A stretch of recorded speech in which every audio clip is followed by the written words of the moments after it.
ব্রিটেনের সাবেক সিটি মন্ত্রী টিউলিপ সিদ্দিক বাংলাদেশের অন্তর্বর্তীকালীন নেতা মোহাম্মদ ইউনূসের সাথে দেখা করার আগ্রহ প্রকাশ করেছেন। তার বিরুদ্ধে ওঠা দুর্নীতির অভিযোগ এবং এর ফলে যুক্তরাজ্য সরকার থেকে তার পদত্যাগের প্রেক্ষাপট এই ভুল বোঝাবুঝি নিরসনের জন্য তিনি এই বৈঠক করতে চেয়েছেন। তার বিরুদ্ধে ওঠা দুর্নীতির অভিযোগ এবং এর ফলে যুক্তরাজ্য সরকার থেকে তার পদত্যাগের প্রেক্ষাপটে এই ভুল বোঝাবুঝি নিরসনের জন্য তিনি এই বৈঠক করতে চেয়েছেন। টিউলিপ সিদ্দিকের খালা শেখ হাসিনা গত সপ্তাহে ১৫ বছরের প্রধানমন্ত্রিত্বকালে মানবতাবিরোধী অপরাধের জন্য অনুপস্থিতিতে বিচারের মুখোমুখি হয়েছেন।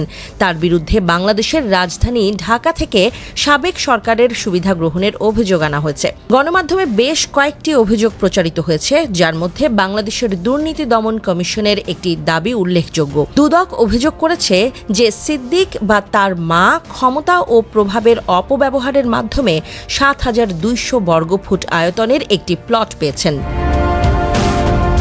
সিদ্দিক এই অভিযোগ অস্বীকার করেছেন। তার আইনজীবীরা এই অভিযোগকে রাজনৈতিক উদ্দেশ্য প্রণোদিত এবং ভিত্তিহীন বলে অভিহিত করেছেন। তিনি আরও দাবি করেছেন যে কর্তৃপক্ষ তাকে কোনো অভিযোগ সম্পর্কে যোগাযোগ করেনি। যদিও তিনি মন্ত্রী পর্যায়ের মানদণ্ড বিষয়ক উপদেষ্টা লরি ম্যাগনাস কর্তৃক নির্দোষ প্রমাণিত হয়েছিলেন, তবুও কিয়ার স্টারমারের নতুন সরকারের জন্য বিশৃঙ্খলা এড়াতে তিনি ট্রেজারি অর্থনৈতিক সচিব এবং সিটি মন্ত্রীর পদ থেকে পদত্যাগ করেন। নোবেল বিজয়ী অর্থনীতিবিদ এবং বাংলাদেশের অন্তর্বর্তীকালীন নেতা মোহাম্মদ ইউনূসের কাছে লেখা এক চিঠিতে সিদ্দিক লন্ডনে তার আসন্ন সফরের সময় চলমান বিতর্ক নিয়ে আলোচনার সুযোগ চেয়েছেন। ইউনূস লন্ডনে রাজা চার্লস এবং ডাউনিং স্ট্রিটে কিয়ার স্টারমারের সাথে দেখা করবেন।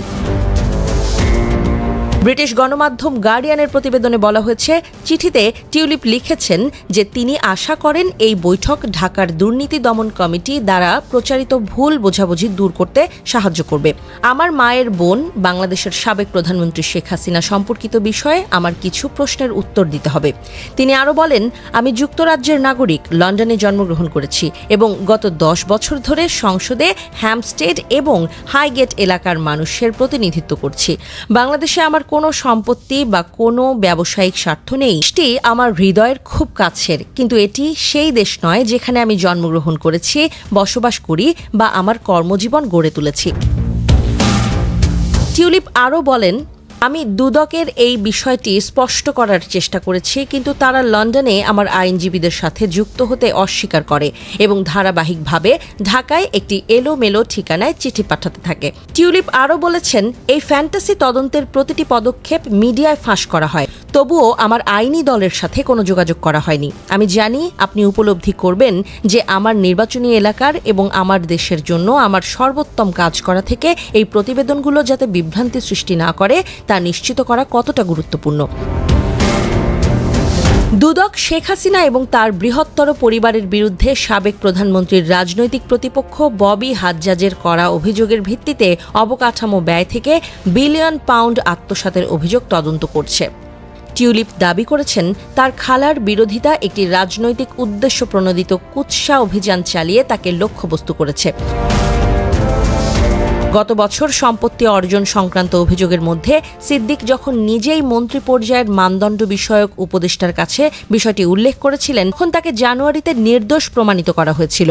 ম্যাগনাস প্রমাণ পাননি যে সিদ্দিকের কোনো সম্পদ বৈধ উপায় ছাড়া অন্য কোনো উৎস থেকে এসেছে। তবে তিনি যোগ করেছেন যে বাংলাদেশের সাথে তার পরিবারের সম্পর্কের কারণে সম্ভাব্য খ্যাতিগত ঝুঁকি সম্পর্কে তিনি আরও সচেতন হতে পারতেন। তদন্তে মস্কোতে তার খালা এবং ভ্লাদিমির পুতিনের মধ্যে ২০১৩ সালের পারমাণবিক চুক্তি স্বাক্ষরের সময় তার উপস্থিতিও খতিয়ে দেখা হয়েছিল, যেখানে টিউলিপের বিরুদ্ধে আত্মসাতের অভিযোগ গণমাধ্যমে প্রচারিত হয়েছিল।